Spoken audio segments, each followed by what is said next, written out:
French one. I managed to get a cold yesterday in the train, so I hope I will not start coughing, but in case. Okay, so I was asked to talk about market design. I'm not really regularly working on market design because I think it has become a depressing subject, as a matter of fact, but I found someone more depressing in the preceding presentation. I didn't expect those kind of comments. Okay, so I will take the problem just because we are in a place of mathematicians, so I will just discuss the problem from the point of view of coordination. So there is something which is common in both the starting point of economics and mathematical programming, which is that you have to coordinate operations, and you can coordinate them by quantities or you can coordinate them by prices. So in fact, when you are with quantities, you are typically with an optimization problem. When you are dealing with prices, you are in duality theory or you are with an equilibrium problem. And because there's been a lot of optimization problem in electricity before restructuring, one should expect that there should be a lot of market interpretation after restructuring, but that they should not lead to the diversity of discussion that we have had. Obviously, when we deal with uncertainty, when we have uncertainties, then when we have prices, we need contingent prices, and that complicates the matter a lot. Okay, so I assimilate coordination by quantities to an optimization problem, so I will just try to think in terms of optimization, and then trying to cast those things to move from the optimization problem to coordination by prices, moving to an equilibrium problem. So typically by an equilibrium problem, I mean a fixed point problem that says there exists a set of prices such that all agents according to those prices lead to quantities, consume and produce quantities, so that the whole thing matches. Okay, so I just assembled my thought for this presentation, so I probably have much too much, but essentially what I need to go to is the two first section and a bit of the third section. So I will take an historical view to look at how the problems arose. So typically, when in section 2, I will essentially say that we had before decarbonization, before planning for decarbonization, you already have a lot of the problems that will become more complicated with decarbonization. And in particular, some of the questions that were raised in the first presentation on the change of the market design, I guess, have no solution with the way we deal with the market design today in Europe. Okay, so before the restructuring, the things was rather simple. The trade-offs were really dealing with two types of problem. The short-run problem, on which all the discussion of market design today still concentrates, and the investment problem, of which you heard part of in the discussion of Michael on investment in generation, but there is also a problem of investment in transmission, and that is something, and distribution, that is something that is usually not really tackled so far. And then there were uncertainties, and we had a lot of uncertainties already in the time. In the short run, well, we had a lot of stochastic programming that was developed, always with the problems that were mentioned in the first talk on the sampling of scenarios, sampling of the tree, representation of the uncertainty, but the stochastic dual dynamic programming, which was the stochastic dual dynamic programming, this thing has become a standard as a way to deal with large problems, at least for reservoir. Okay, so the coordination, well, we had the thing was essentially a problem of optimization. You would solve two types of problems in the short run, the optimal dispatch and the unit commitment, and these still underpin most of the restructuring today. And in the first presentation, there was a discussion on how the unit commitment should evolve to deal with wind. So that means that we are still working, or at least still dealing with those things, but in terms of market clearing. So we change a little bit the interpretation. In the long run, we had capacity expansion models, so that were well established also. And the capacity expansion models initially take the view of optimizing on both generation, transmission, and distribution, but they find out that you first optimize on optimization, you get the result, then you optimize transmission afterwards, and that is just fine. That's something that is somewhat destroyed with the restructuring. And the market design was essentially non-existent. The price didn't play any role except for the settlement. So in terms of mathematical questions, well, we had a lot of developments of optimization, and that was very fine. But we didn't have much. At least we had some limitation with the treatment of uncertainty. Okay. Now, in terms of what one can gather from that experience for the future, something very simple. When you deal with generation, you are dealing with a problem which is essentially convex.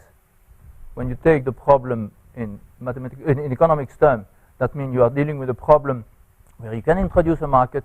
When you deal with transmission and distribution, you are dealing with a problem which is essentially discrete, for which you have a difficulty to move to a market problem. And that was leading, as a matter of fact, that is one of the bases of the restructuring. On one part, you can deal with competition, because the problem is mathematically essentially convex. And in another part, you can't. So, then the restructuring. Well, the trade-offs didn't really change.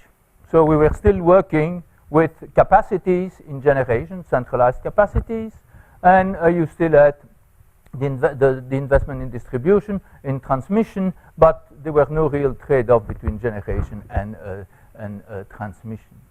The uncertainties remained the same, but then came something new.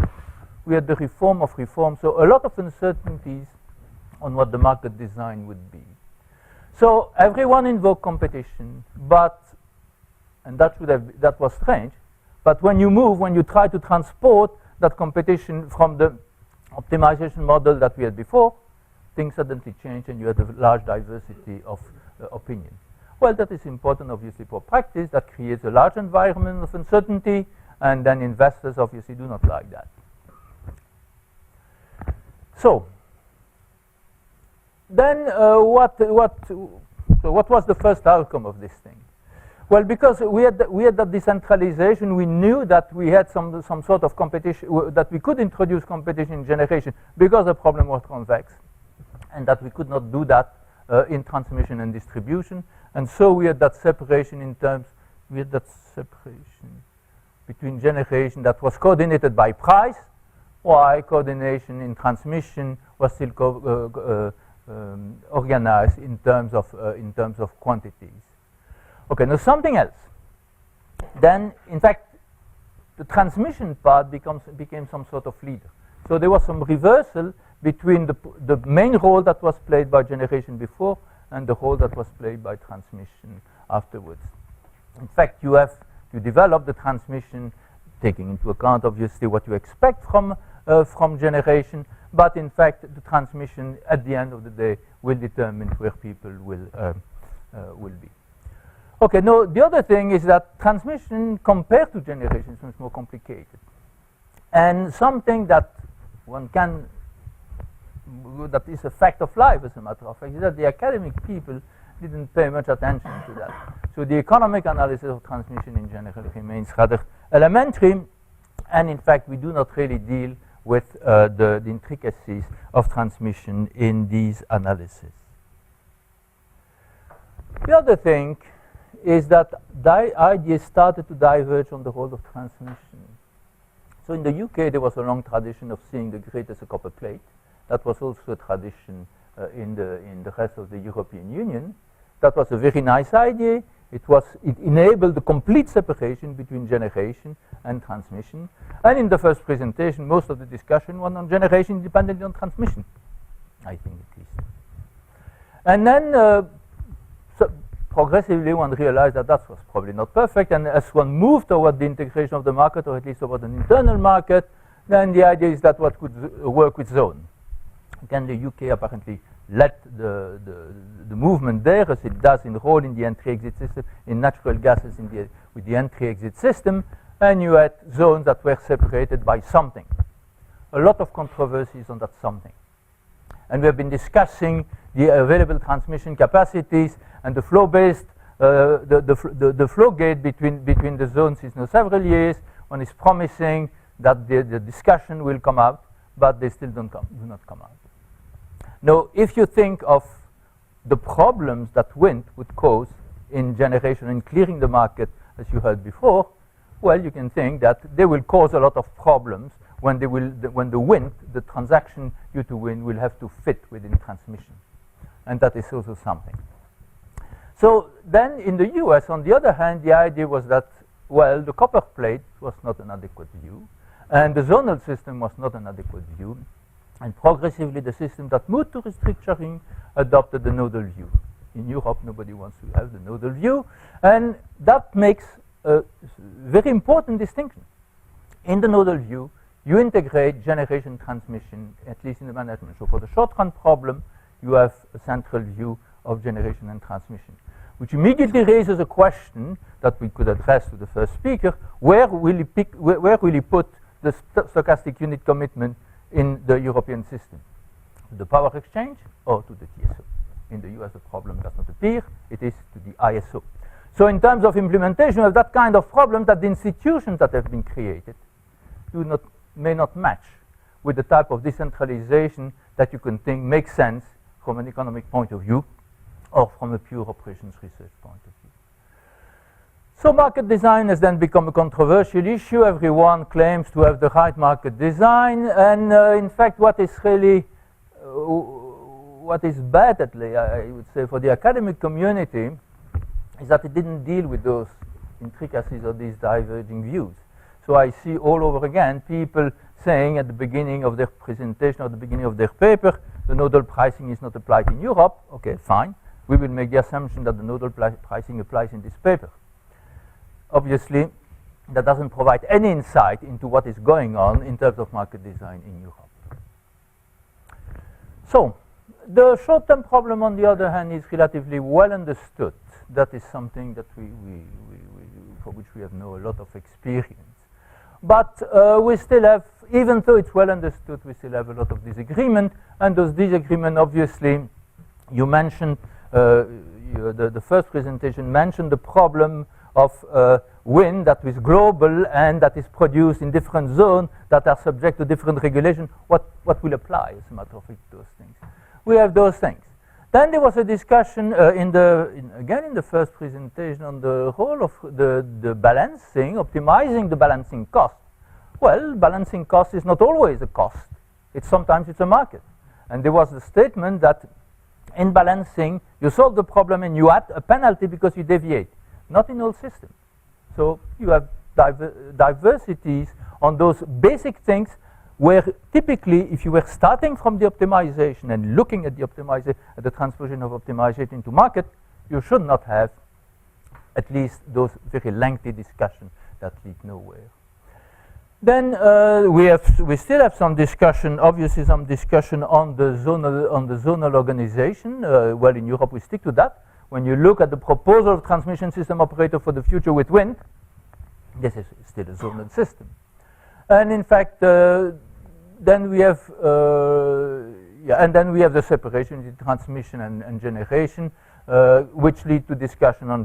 Well, you have a lot of those things where typically you shouldn't have those discussions anymore after so many years.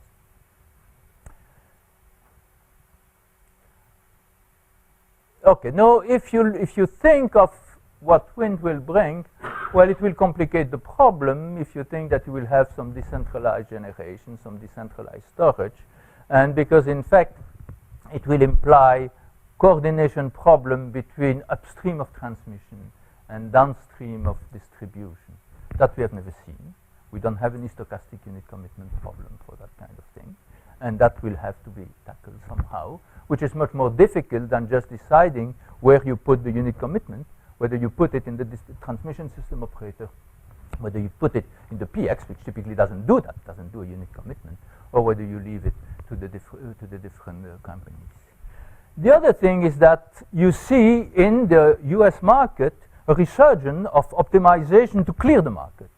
So in fact, when you need to coordinate those things, the market becomes an extremely complex auction where you make bids on energy, you make bids on different services, and ultimately those bids come from the same machines. And so you have to clear the market in a way which is essentially the way it was done in the past. It would have been done in the past in the centralized system, except that you replace the cost by the bids and you get prices instead of quantities. You have that in Europe too. They have tried to simplify the problem by working with zones, but something like the Cosmos model, which is used by the PX, or by the transmission system operator, I think. It's a very complex tool, as a matter of fact, in terms of the combinatorics that it implies. So you have to make up for the bad design, and in fact you end up with things that are in fact extremely complicated. That is for the short run. The long run problem is worse. And we heard the presentation was an illustration of the difficulties that you can have with the CFD and the feeding tariffs or the capacity market. So we have again different proposals. So Michael said no problem with having an energy-only problem. Okay, but sometimes you add up something, so you have an energy-only market, but you introduce reliability options. So sometimes it's not seen as sufficient. Then you have capacity market, but you have also a different version of capacity market. But there the problem is much more complicated. If you take the long-run capacity expansion model that you had in optimization before, you do not see an immediate transposition in terms of market. So there is an act of fate in saying that the market will do it. Because in fact it assumes that you have complete set of trading risk, which you clearly do not have in the market. The problem of transposing the unit commitment of the dispatch from optimization to equilibrium is much simpler than the problem of transposing the long-run capacity expansion model into equilibrium. So it's easy to write the models of capacity markets. It's easy to write them on a static mode, but as soon as you have to introduce the multitemporality of the thing, that's something else. So there was a lot of discussion about the feeding tariffs and the contract for differences before. But if you just think that the state or the government has to define, at least in the initial stage, probably not after people bid their thing, but has to define those prices, those strike prices. In fact, this is prices that are completely administered by the government. So you drive the whole investment process through the prices that you have to determine, that the state determines, instead of the quantities. But I guess people will have it will be much easier for people to decide the kind of picks of plans that they want than to decide the prices, the strike price that will give the type of mix that they plan. So in fact, the only thing that you keep in that procedure is the incentive through the contract for differences, but for the rest, you determine this is administrative model. Okay, so now the other problem then, which as I guess at this stage never been touched, is the coordination in investment between transmission and generation. And that is mathematically a very tricky problem. You have one part which is convex, and you have one part which is discrete, which is inherently non-convex. So all the usual discussion on prices for decentralization falls apart, and you have to resort to something which is much more difficult. On the other hand, if you say that, okay, well, the transmission, in fact, is leading the way, then you have those bi-level models that were again mentioned in the first talk, where, in fact, you assume that the transmission is trying to find the optimal investment so as to maximize the welfare. This is, again, a very planning thing, but okay, subject to the fact that the rest of the system develops according to perfect competition. So, in fact, there are a lot of problems, and the very depressing things, to say that the bad thing, is that for the part that we understand well, namely the short term, we are still discussing for quite a lot of time, and for the part that we do not understand well, we have started discussions on investment in generation, but we are still lagging in understanding, let's say, the mathematics or the economics of the interaction between transmission and generation.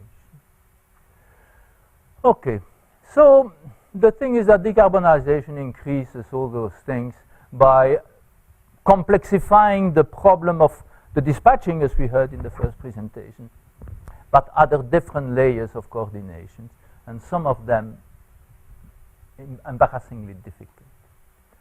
Okay, so, but the rest of the slides, so the slides are probably not very adequate for an oral presentation, but they are certainly adequate for being put on the web. So, in the overall thing, so I mean, they are a little bit boring, but very systematic. So I've looked at this paper, this report, which I think is quite nice, The Balancing Challenge by Goran Strebak and Nera, which deals with the overall, which works on the whole system. That's good. It determines the trade-offs. And then there is also something which is nice, is how the transmission system operators see the problem today. And they have a list, because one is looking for problems that could be worked on by mathematicians. There are a lot of problems that are, well, or forecast and optimization, that are problems of mathematicians. They are all stated in the context of the current European market design. And so it's not obvious that they can really be treated properly. And for instance, when the transmission system operator have a term of references prove that something that we do know is still valid after wind, that may not be possible, but in any case.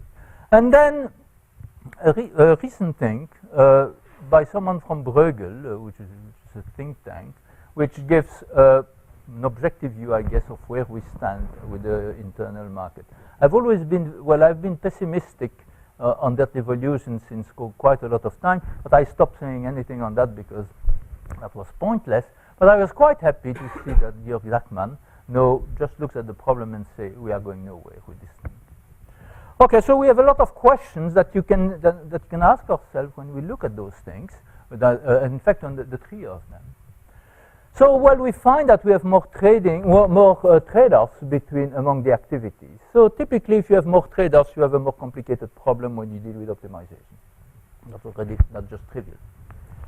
Then the question is whether we can really deal with the optimization as a big model, or whether you can decentralize the thing in blocks through coordination. That's the standard mathematical problem, and it's worthwhile to look at it on the new system. Then the next thing is to say, well, we have at the same time institutions, namely we have separations between power exchange and transmission system operators. We have different transmission system operators that coordinate more and more, but still that are still separated, and we have different power exchanges. Can we fit that optimization problem in those institutions? And as a case of point, we take the stochastic unit commitment problem, and we say, can we put different stochastic unit commitment problems running in the different system into the institution? Can we say that they will be assigned to the power exchange or to the transmission system operator, or if not, how will the split will be done, and how will all those things coordinate? Then we need, obviously, to do that if we want to imagine, at least theoretically, but if we cannot solve it theoretically, maybe we cannot solve it practically. So it's not because something works in theory that it works in practice, but if it doesn't work in theory, it's unlikely to work in practice.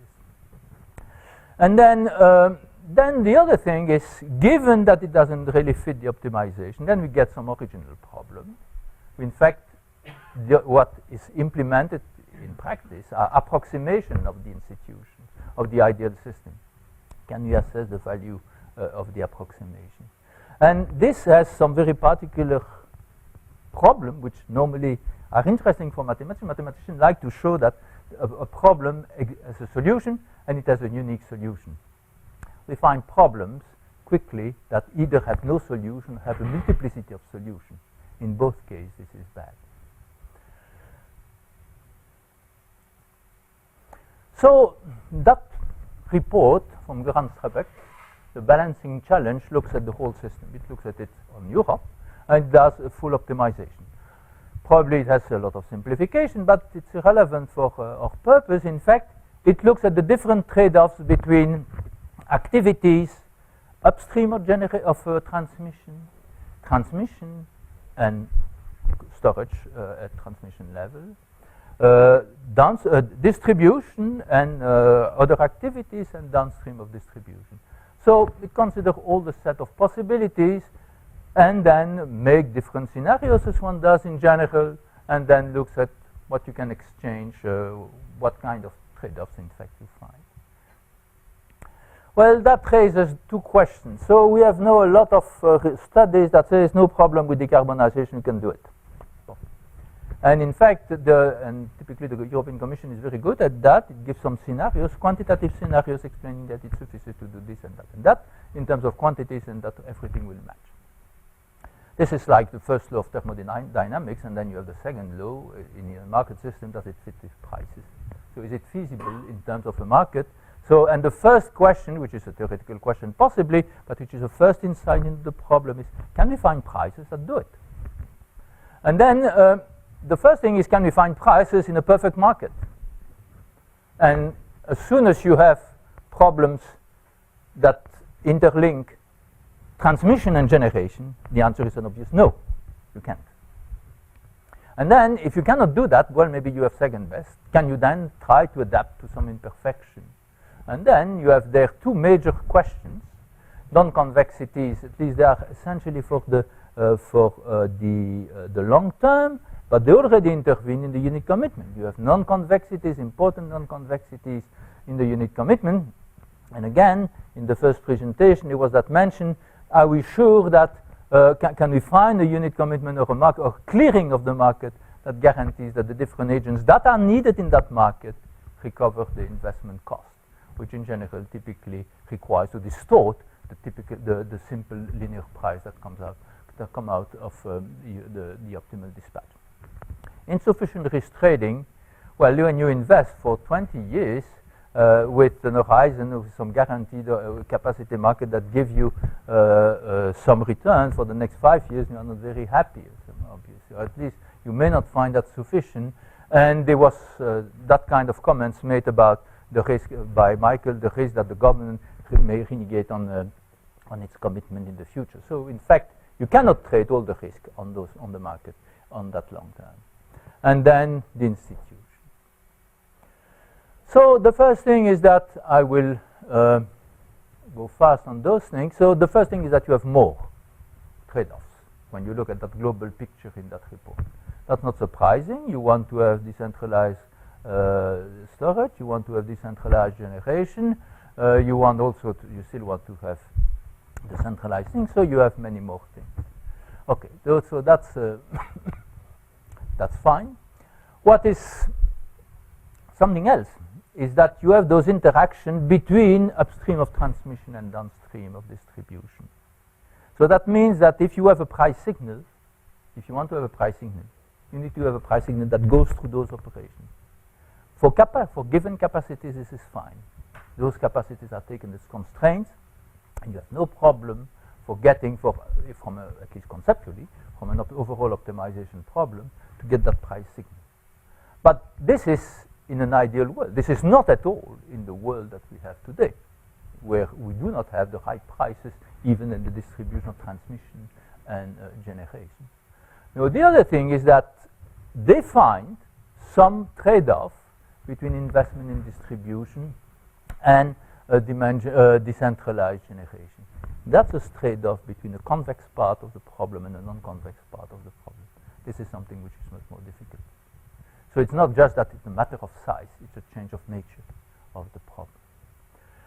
And then there is also something that competitive optimization people assume as granted, is that when you have solved the optimization problem between different jurisdictions, you can implement the solution. This is not true.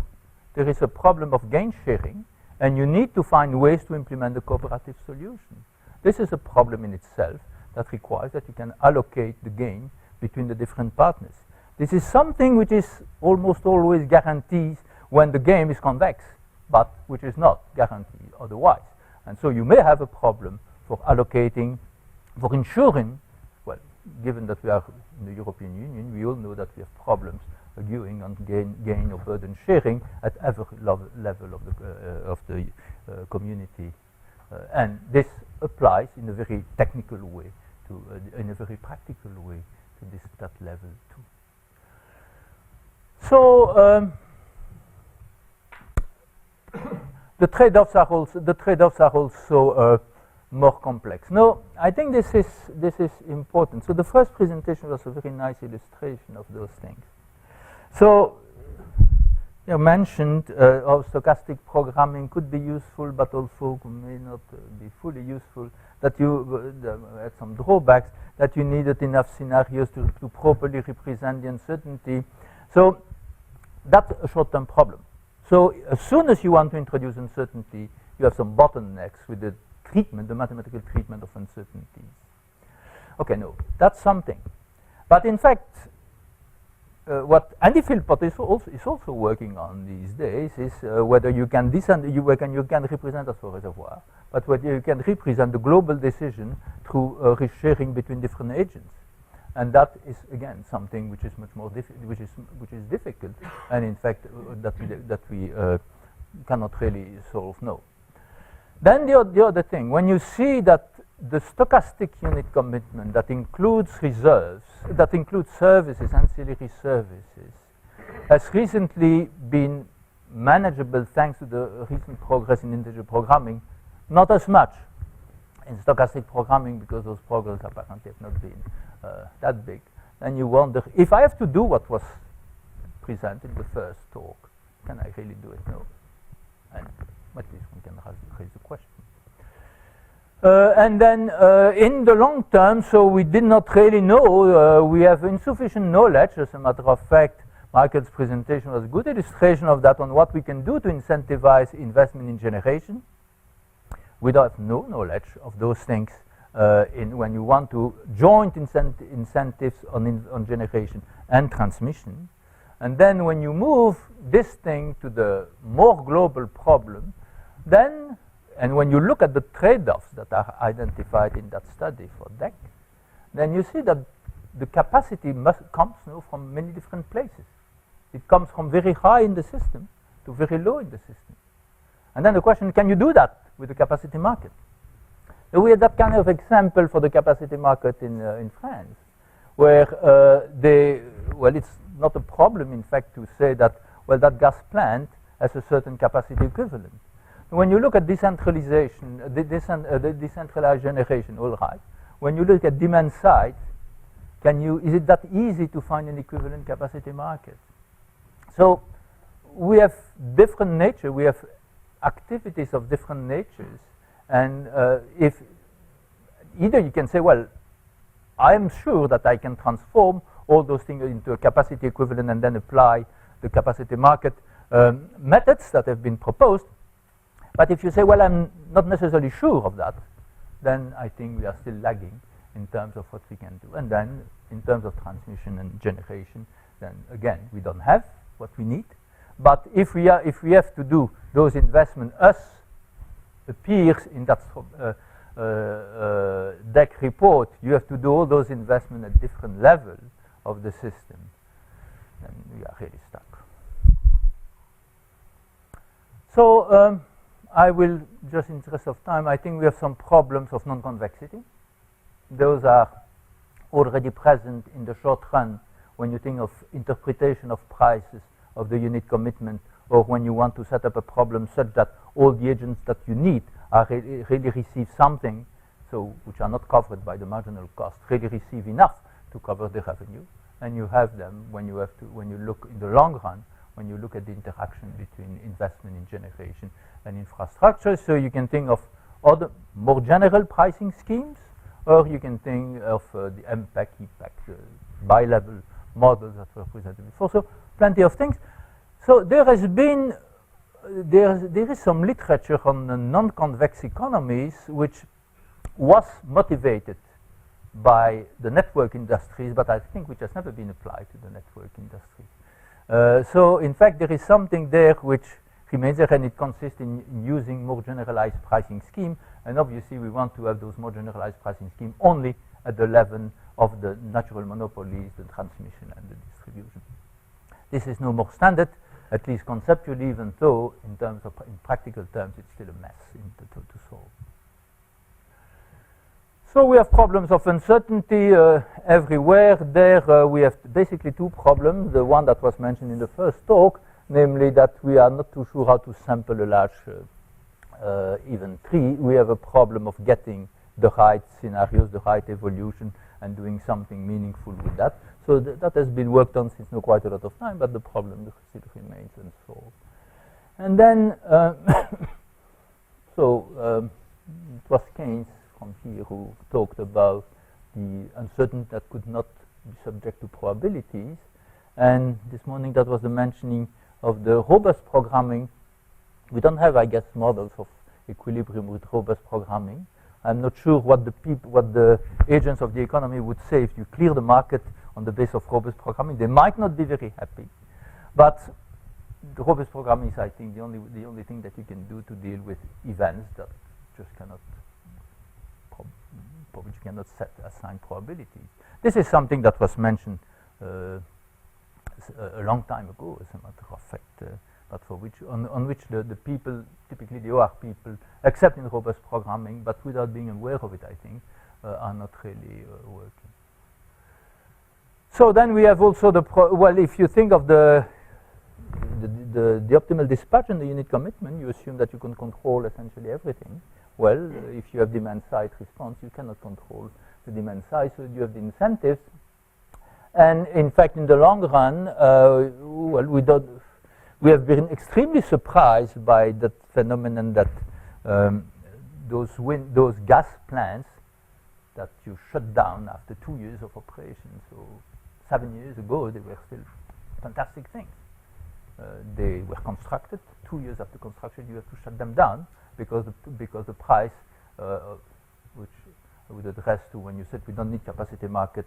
Well, in some cases, just because you push the renewable, you need them, or you need to find ways to properly remunerate the services. But that is probably very, very tricky. But then we might still be surprised again by what those, surprised or not surprised, in fact, by what those activities downstream of the distribution would give to the system. Okay, so and then we have our usual problem in the internal market. So the internal market was supposed to develop with trade, and in fact initially it was just a matter of competition, that you didn't have enough trade. So you didn't have enough trade because you had some barriers to trade. But no, with intermittency, as you said again this morning, if you have everything in one location, that will not work. So you need to have diversity of sources. Well, if you need to have diversity of source, you need to be able to trade much more smoothly than today between those sources, especially if you have those large variety. Today, well, they publish, the TSO publish some results of the coupling between the market, but they seem to stop publishing in days where there is too much wind. This is a problem with the system. In fact, they have difficulties fitting the whole thing into the system. Okay, so I recommend for those who are fishing for problems to look at that report and to just think of in the full version of the slide, I have a sample of those of the tasks that they recommend. It covers everything. Yeah? It covers planning of the system. It covers very short-term operation, reliability assessment, and you have a lot of problems there on which you can just think, and which lead to operations research. They also have market design problems, which are essentially, can we do this, or we need a new market design problem. I will skip this thing. So where do we stand? So I've taken, I recommend also that paper, because it's very clear, invoke more border crossing or borderless Europe. So those are things that I think I remember many years ago in the I said at the presentation of the EPRG. I've been reminded that what one hears today about the gas target model is similar to things that were said at the time. He's very pessimistic. Now, this guy was not always pessimistic. Has not always been pessimistic. He has become pessimistic. And in fact, so far, I think mathematicians have been, at least in Europe, when I see things like the Cosmos model, which is extremely clever, and which embeds all corrections that were needed to make a bad system work, I think that the mathematicians so far have in Europe at least have provided remedies to things that have been badly taught. Maybe we should act a little bit more to say that some things will not work. Okay. That's it.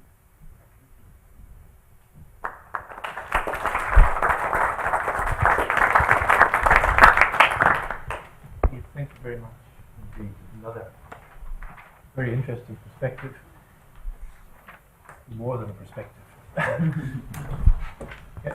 Questions? Yeah, I just have a quick question since you mentioned it. And we mathematicians might propose some idea where we show it can work better. But these ideas can have some extreme political and institutional consequences. Like it would take what it takes. Like you mentioned, here in Europe, we separate the market operator that take care of their head and then balancing the TSO level. Some of the proposals that are discussed requires that one of them take it all, and that we couple also with the neighbors and so on. Yes. But in terms of politics, would it be possible anyway? We don't know. No, well, if we extrapolate the experience, no, it is not possible. So, well, you may know the name of Dominique Finon. Yeah. Okay. Well, Dominique said about that paper, this is my paper, but it's totally unrealistic. That will never happen. And then, I guess, the only reaction to that statement is, well, if it does not happen, then the thing that you push will not happen either. Yeah. And then at some point, one should provide evidence that things that are impossible are, by construction, impossible. And one has to show that. Well, in fact, some regulators realize that, not all. The position of some transmission system operators is also a little bit difficult to understand because we know that they understand those things perfectly. So they have full knowledge, full understanding of everything, but still they push for something else. What can one say? It's just like that. But I mean, well, there is no that paper. There is no that paper from the Florence School of Regulation or the financing of the infrastructure that says it's never going to be financed. In fact, it requires raise of tariffs if we want to do all those things required by the estimation that are just impossible. Well, I think the only way to do is to keep pushing. That means to for the younger people, not for those like me who are completely desperate on the situation. But Georg Zachman is not desperate, so he proposes something that is indeed unrealistic in terms of the political agreement, but as long as people keep accumulating difficulties, maybe at some point they will ask. They will take some change. But when I heard you this morning, I thought, where is he going to put this stochastic?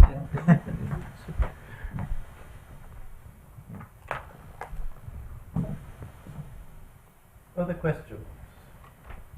No question.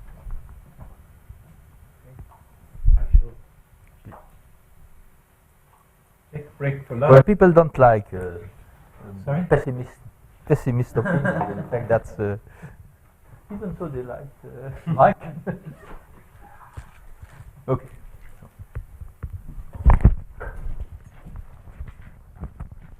This is bound to complexity, it's not the only problem of respect to markets.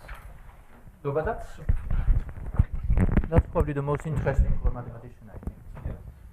Because you have to find, it's just such a new, well, an unusual mathematical problem. The rest, I guess, would be interesting, well, for numerical analysts to have very large models to solve, or optimizers, obviously. But the one between finding an equilibrium between a non-convex activity and a convex one is. But